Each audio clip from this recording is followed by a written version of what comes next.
Halo semua, selamat datang di channel YouTube Gol Terakhir. Kali ini kami akan membagikan kumpulan berita Timnas Indonesia terbaru hari ini, di antaranya sebagai berikut. Seketika ASEAN dibikin gempar, pelatih Jepang Hajime Moriyasu dukung penuh Timnas Indonesia keluar dari AFF. Menurutnya, skuad Garuda levelnya sudah Piala Dunia. Mengejutkan. Begini kata pelatih MU Ruben Amorim usai ASEAN All Stars resmi dibatalkan FIFA, semprot FAM dan AFF. Mantap! Jelang kualifikasi Piala Asia U23 2026, Gerald Vandenburg panggil 10 pemain naturalisasi tambahan untuk perkuat Timnas Indonesia. Kira-kira siapa saja ya mereka? Yuk simak ulasan terlengkapnya sebagai berikut. Tapi sebelum itu jangan lupa subscribe, agar kalian tidak ketinggalan informasi terbaru seputar Timnas Indonesia setiap harinya.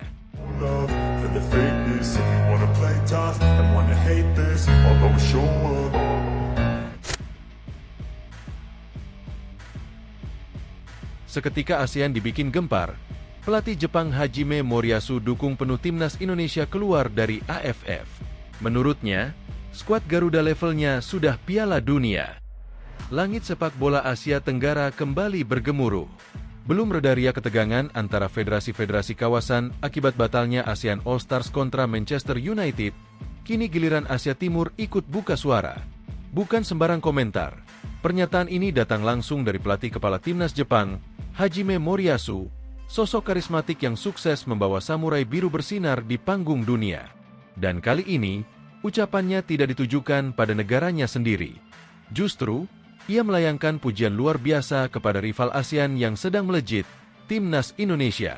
Dalam wawancara eksklusif dengan salah satu media Jepang yang mengangkat perkembangan sepak bola Asia, Moriyasu menyampaikan pandangan yang membuat publik sepak bola ASEAN terpaku.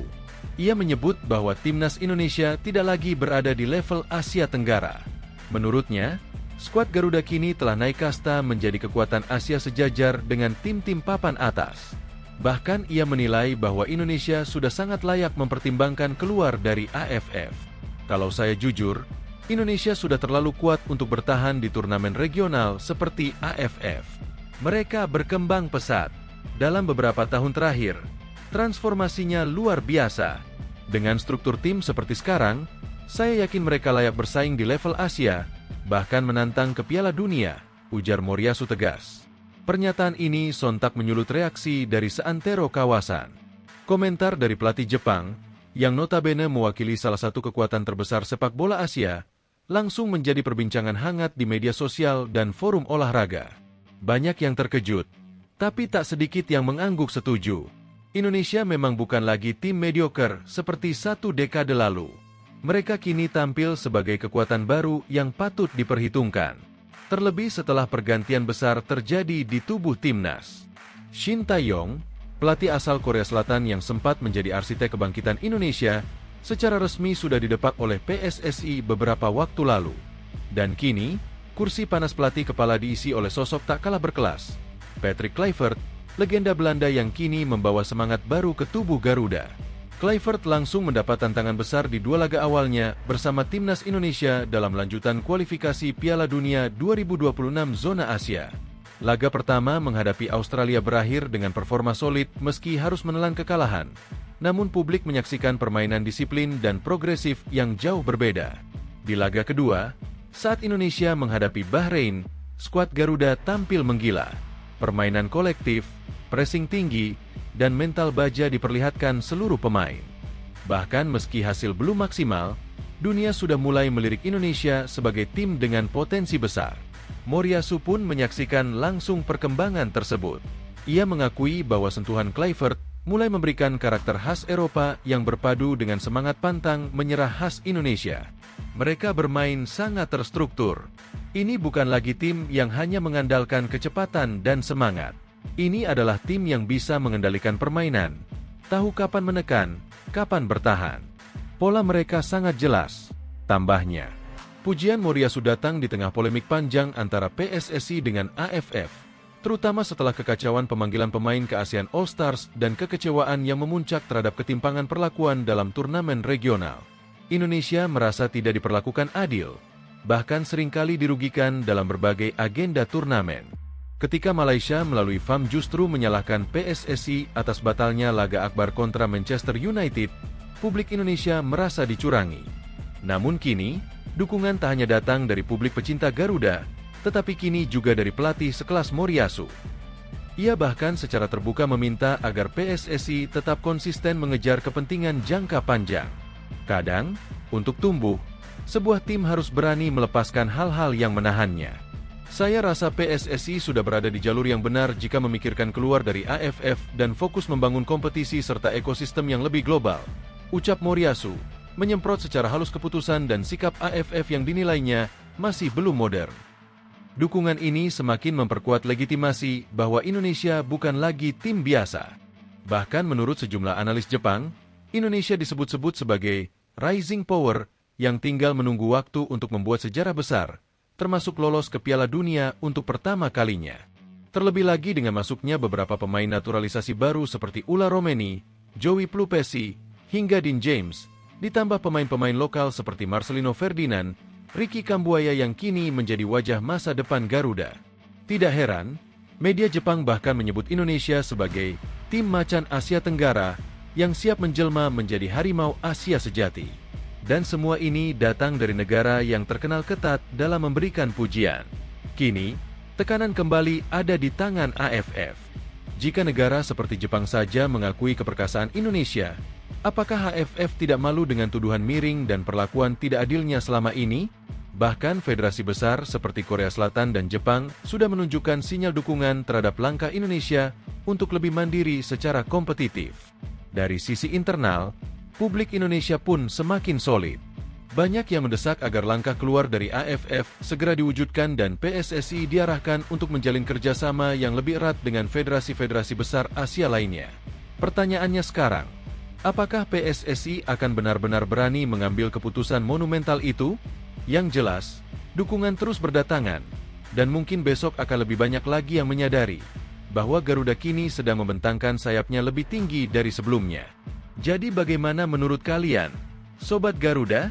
Apakah kalian sepakat dengan pernyataan pelatih Jepang bahwa Indonesia sudah waktunya meninggalkan AFF dan fokus pada level dunia? Atau kalian punya pendapat sendiri soal masa depan timnas kita? Yuk, tulis pendapat kalian di kolom komentar. Dan jangan lupa, kalau kalian bangga dengan kebangkitan timnas Indonesia, klik tombol like sekarang juga. Share agar seluruh Asia tahu bahwa Garuda sudah siap terbang lebih tinggi. Dan tentu saja subscribe channel ini untuk terus mengikuti kabar terbaru seputar sepak bola Indonesia. Mengejutkan, begini kata pelatih MU Ruben Amorim usai ASEAN All-Stars resmi dibatalkan FIFA, semprot AFF dan FAM. Dunia sepak bola Asia Tenggara dibuat gempar dengan keputusan FIFA yang resmi membatalkan pertandingan eksibisi antara ASEAN All-Stars melawan Manchester United pada 2025. Laga yang seharusnya menjadi ajang bergengsi dan dinantikan banyak orang itu, akhirnya terhenti karena masalah administratif yang mengemuka di antara pihak penyelenggara. Tak hanya mengecewakan penggemar, keputusan ini juga memicu reaksi keras dari banyak pihak. Salah satunya adalah Ruben Amorim, pelatih Manchester United. Ruben Amorim, yang selama ini dikenal sebagai pelatih yang memiliki sikap tegas dan penuh tanggung jawab, tidak tinggal diam.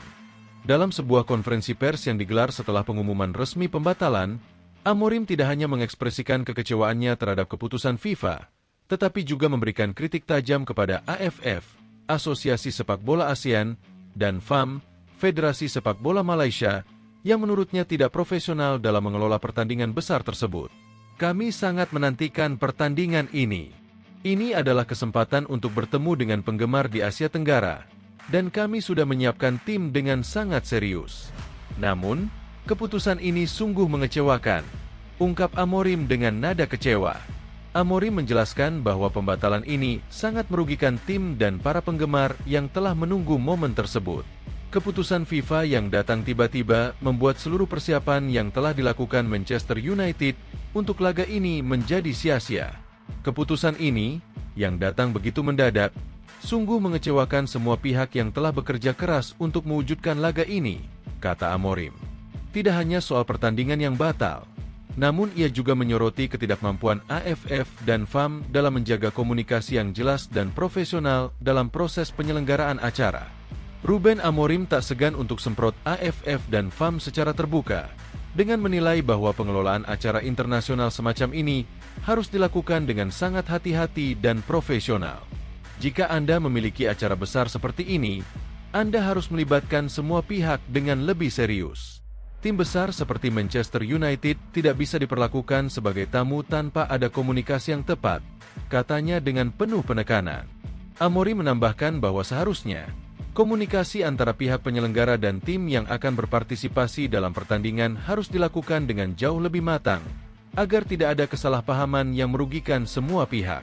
Meskipun reaksi keras Ruben Amorim cukup dipahami, banyak yang juga mendukungnya, melihat ini sebagai kesempatan untuk memperbaiki pengelolaan sepak bola di kawasan ASEAN.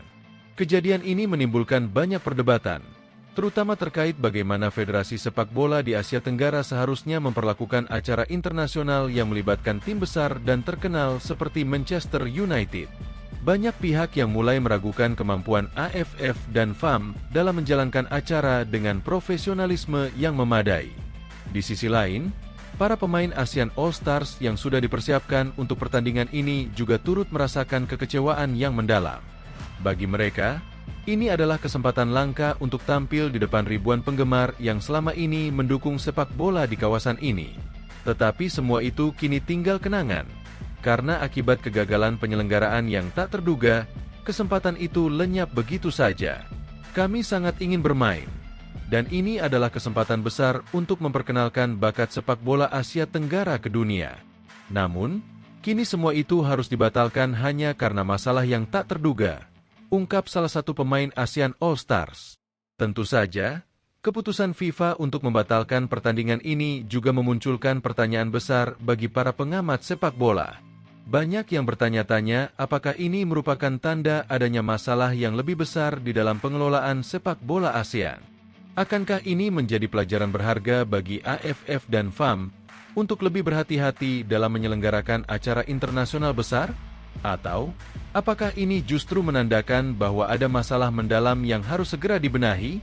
Pihak yang terdampak paling langsung adalah penggemar sepak bola di Asia Tenggara yang sudah lama menunggu momen ini. Sejak pertandingan ini pertama kali diumumkan, para penggemar telah sangat antusias menantikan pertandingan bergengsi ini, baik untuk melihat tim idolanya, ASEAN All Stars, maupun untuk bertemu dengan pemain bintang dari Manchester United secara langsung. Namun, harapan itu kini harus sirna akibat ketidakmampuan organisasi dalam menangani acara ini dengan profesional. Namun, meskipun banyak pihak yang kecewa, ada juga yang melihat ini sebagai kesempatan untuk melakukan introspeksi dan perubahan dalam cara sepak bola dikelola di Asia Tenggara. Banyak yang berpendapat bahwa sudah saatnya Federasi Sepak Bola di kawasan ini untuk berbenah, agar kejadian serupa tidak terulang di masa depan. Sepak bola ASEAN memiliki potensi yang luar biasa.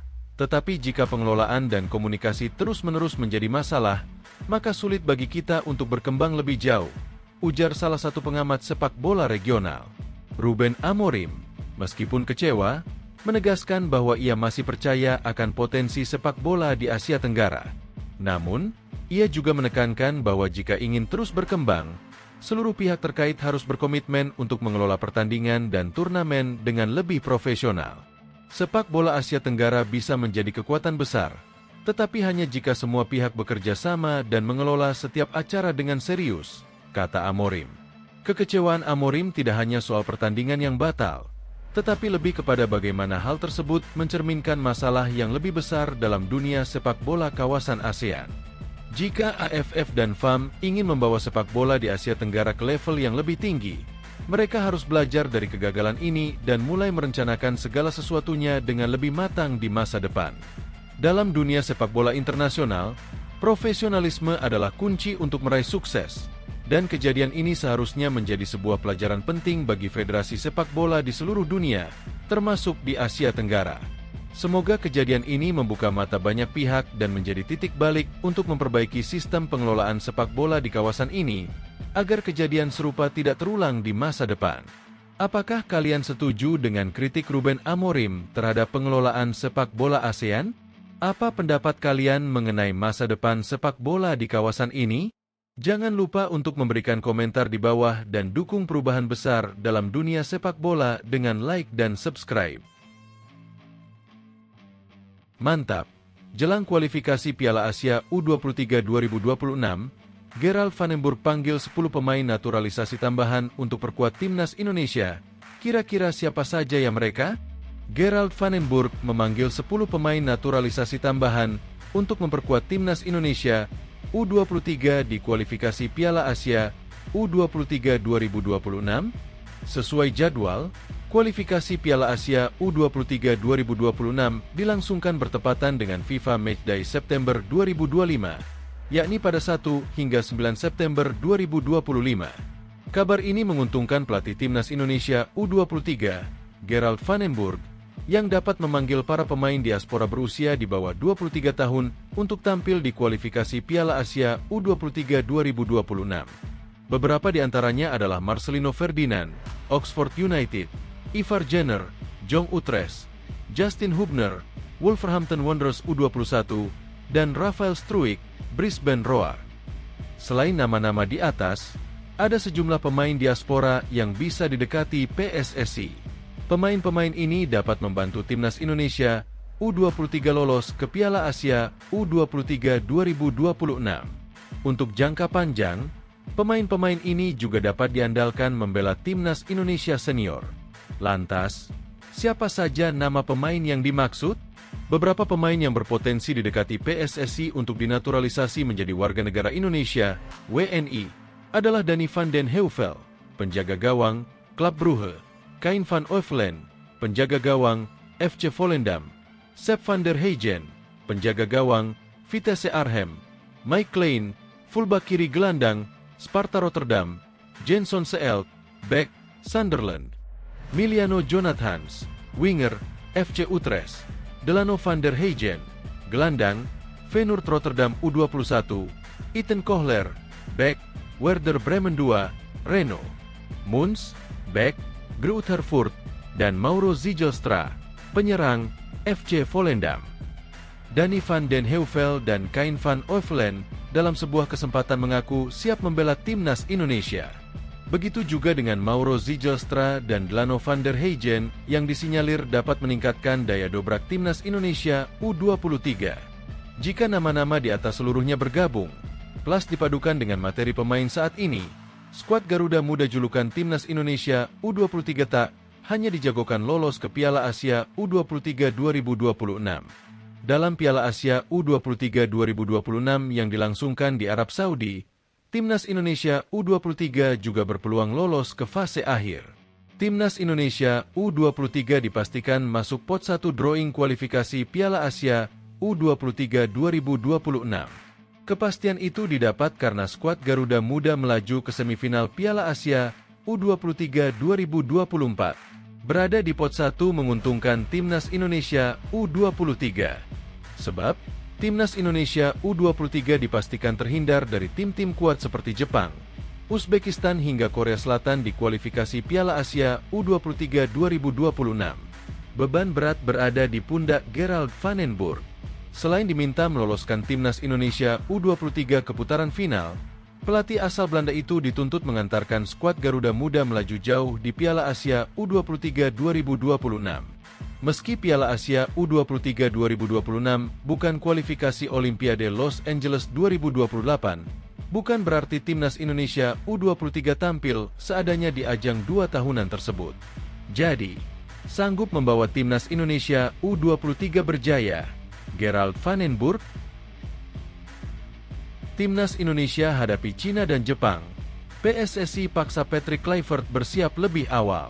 Sekretaris Jenderal PSSI, Yunus Nusi, mengirimkan pesan penting untuk Patrick Kluivert selaku pelatih kepala Timnas Indonesia. Beberapa waktu lagi, Patrick memiliki tugas yang sangat penting bersama skuad Garuda. Dirinya harus membawa tim Merah Putih lolos ke putaran keempat kualifikasi Piala Dunia 2026 zona Asia. Timnas Indonesia akan menghadapi 2 laga penentuan nasib pada Juni mendatang. Patrick dan anak asuhnya akan melakoni laga ke-9 dan ke-10 grup C putaran ketiga babak kualifikasi. Pada laga ke-9, Ula Romeni dan kawan-kawan akan bertanding melawan timnas Cina. Laga tersebut akan berlangsung di Stadion Utama Gelora Bung Karno, Jakarta, 5 Juni 2025. Berselang 5 hari setelahnya, pasukan Garuda akan main di Suita Stadium, Osaka, untuk berhadapan dengan timnas Jepang pada laga ke-10. Sejatinya, Indonesia hanya memerlukan satu kemenangan saja untuk memastikan tiket menuju putaran keempat. Oleh sebab itu, PSSI ingin tim ini benar-benar dipersiapkan dengan baik oleh Patrick Kluivert. Yunus Nusi yang merupakan Sekjen PSSI mengaku bahwa pihaknya tengah menunggu rancangan persiapan timnas dari Patrick. Sejauh ini, dirinya belum menerima rancangan apapun dari pelatih asal Belanda tersebut. Ia mengatakan, rancangan persiapan timnas nantinya akan dibahas oleh Patrick dan Sumarji selaku Ketua Badan Tim Nasional, BTN. Belum, nanti ke BTN, kata Yunus Nusi. Kami sedang menyusun draftingnya. Kita nunggu info dari BTN, jelasnya. Satu hal yang bisa dipastikan oleh Yunus, timnas Indonesia akan menjalani pemusatan latihan, TC. Oleh sebab itu, Yunus berharap Patrick bisa datang lebih awal ke tanah air. Sebab, ia benar-benar harus mempersiapkan tim ini dengan baik agar bisa mengejar target lolos ke putaran keempat. Pasti akan ada TC. Kami berharap kedatangan Patrick Kluivert secepatnya. Kami berharap dia sudah menyusun rencana. Kemudian, rencana itu akan disetujui oleh Ketua Umum untuk pelaksanaan TC, lanjut Sekjen PSSI tersebut. Performa timnas Indonesia meningkat di eranya. Erick Thohir tak ingin jadi Ketua Umum PSSI selamanya. Ketua Umum PSSI Erick Thohir menyampaikan pandangannya mengenai wacana perubahan durasi masa jabatan pimpinan PSSI yang akan dibahas dalam Kongres pada 4 Juni mendatang. Ia menegaskan bahwa batas maksimal jabatan Ketua Umum sebenarnya telah diatur dengan jelas dalam Statuta PSSI 2019. Dalam aturan tersebut, masa jabatan Ketua Umum dibatasi maksimal 3 periode, dengan masing-masing periode berdurasi 4 tahun. Peraturan dari FIFA sudah menyatakan bahwa pengangkatan kepengurusan maksimal 3 kali. Itu sudah ada, jadi tidak ada yang diubah-ubah, ucap Erick di Jakarta, Selasa 29 April. Ketentuan ini termuat dalam Statuta PSSI 2019, tepatnya di bab 5 pasal 38 ayat 3, yang menggarisbawahi bahwa masa jabatan Ketua Umum PSSI tidak boleh lebih dari 3 kali. Erick mengakui bahwa sejumlah negara memiliki sistem berbeda terkait pemilihan pimpinan federasi. Namun baginya, Statuta FIFA harus menjadi rujukan utama bagi setiap federasi dalam menetapkan struktur organisasinya. Banyak statuta di negara lain yang berbeda. Contoh di Korea, ada pemilihan ketua, kemudian ketua pilih exco. Itu tidak salah, jelasnya. Saat isu perubahan durasi jabatan Ketua Umum mengemuka menjelang Kongres Tahunan PSSI, Erick menegaskan bahwa posisi tersebut sebaiknya tidak dipegang oleh satu orang terlalu lama. Jangan sampai PSSI ini Ketua Umumnya itu-itu saja. Harus ada batasan. Sebuah organisasi yang baik itu Ketua Umumnya tidak seumur hidup, tegasnya. Sebelumnya, Sekretaris Jenderal PSSI Yunus Nusi menyampaikan bahwa pembahasan terkait periode kepemimpinan Ketua Umum PSSI kemungkinan akan masuk dalam sesi sosialisasi di Kongres mendatang. Akan ada sosialisasi. Belum, apakah benar atau tidak, perubahan durasi Ketua Umum, kan semua ada proses sosialisasi. Nanti akan diputuskan di Kongres, kata Yunus. Belum masuk drafting, karena kita juga menunggu. Kan? Kita sampaikan kepada kawan-kawan anggota, kita minta saran dan pendapatnya yang akan kita masukkan dalam Kongres. Ia menambahkan, di tengah pembahasan mengenai struktur organisasi PSSI, tidak bisa dipungkiri bahwa kinerja Timnas Indonesia mengalami lonjakan signifikan di bawah kepemimpinan Erick Thohir. Sejak ia menjabat, Indonesia berhasil mencatat berbagai pencapaian penting, termasuk perbaikan posisi di ranking FIFA. Saat ini, Garuda menempati peringkat ke-123 dunia, yang menjadi salah satu posisi terbaik dalam beberapa tahun terakhir. Tak hanya itu, Indonesia juga sukses menembus babak 16 besar Piala Asia 2023, lolos dari lawan-lawan tangguh bersama Irak dan Jepang di fase grup. Prestasi ini menjadi sejarah baru, karena merupakan kali pertama Indonesia lolos dari fase grup turnamen tersebut. Performa cemerlang lainnya adalah keberhasilan timnas lolos ke ronde ketiga kualifikasi Piala Dunia 2026 zona Asia, menunjukkan bahwa tim telah berkembang pesat dari segi permainan, strategi, dan mental bertanding. Indonesia juga sempat mendapat kehormatan untuk menjajal kekuatan juara dunia Argentina dalam laga persahabatan, yang tak hanya menjadi pengalaman penting bagi pemain, tetapi juga menunjukkan naiknya pamor Indonesia di kancah sepak bola internasional. Semua pencapaian tersebut menjadi fondasi kuat bagi transformasi sepak bola nasional, yang kini tidak hanya dibenahi dari sisi organisasi, tapi juga performa di lapangan. Meski Erick Thohir menegaskan dirinya tak ingin menjabat selamanya, warisan perbaikannya akan terus dikenang bila konsistensi ini bisa dijaga. Rentetan masalah besar Cina menjelang jumpa timnas Indonesia di Stadion GBK bikin Branko Ivankovic pusing. Timnas Cina akan menghadapi tuan rumah timnas Indonesia pada laga ke-9 grup C ronde ketiga kualifikasi Piala Dunia 2026 zona Asia awal bulan Juni mendatang. Duel kedua tim dihelat di Stadion Utama Gelora Bung Karno, Jakarta, 5 Juni 2025. Timnas Indonesia ada di posisi keempat dengan nilai 9, sementara Cina di peringkat terbawah dengan nilai 6 dan hanya menyisakan 2 pertandingan saja. Cina menelan 2 kekalahan beruntun pada periode bulan Maret kemarin, masing-masing digasak Arab Saudi 0-1 dan Australia 0-2. Sedangkan timnas Indonesia sukses menggilas Bahrain 1-0, meski sebelumnya dihajar Australia 1-5. Masih ada waktu sekitar 1 bulan lebih bagi kedua tim untuk mempersiapkan diri. Skuad Cina dalam bayang-bayang kurang maksimal. Kali ini yang datang adalah statistik para pemain mereka di kompetisi domestik yang meragukan. Statistik yang mengkhawatirkan. Timnas Cina masih punya peluang untuk lolos ke babak 4 kualifikasi Piala Dunia 2026. Kuncinya adalah mereka harus mengamankan kemenangan atas Indonesia maupun saat menjamu Bahrain di laga terakhir. Tidak cukup sampai di situ, The Dragons juga kudu berharap para pesaingnya seperti Timnas Indonesia serta Bahrain terpeleset. Kini situasinya tetap tak semudah itu. Pelatih Branko Ivankovic punya sejumlah pemain dengan statistik mengkhawatirkan di Liga Super Cina. Setidaknya 4 pemain tim nasional Cina hanya menjadi pemain pengganti di Liga Super Cina. Bek Jiang Guangtai dan Wang Zhenao cedera, dan kiper utama Wang Dalei yang bermain 8 kali dalam 9 pertandingan Liga Super Cina dan telah kebobolan 15 gol. Bagi pelatih Tiongkok Ivankovic, itu memang mengkhawatirkan. Demikian pemberitaan media setempat, 163, Selasa, 29 April 2025. Cina menelan kekalahan 0-2 dari Australia di pertandingan terakhir pada bulan Maret lalu. Bek Yang Zhexiang dan gelandang Huang Zhengyu menjadi starter, sementara gelandang Wang Haijian dan penyerang Wang Ziming duduk di bangku cadangan. Selama pertandingan, Huang Zhengyu melakukan kesalahan dan digantikan oleh Wang Haijian di babak kedua. Wang Ziming menggantikan Zhang Yuning di babak kedua. Ketika kompetisi domestik Liga Super Cina 2025 berjalan 9 pertandingan, para pemain internasional tersebut secara bertahap kurang mendapat menit bermain. Minim menit bermain. Ulasan media 163 diawali dari sosok gelandang Shandong Taisan, Huang Zhengyu.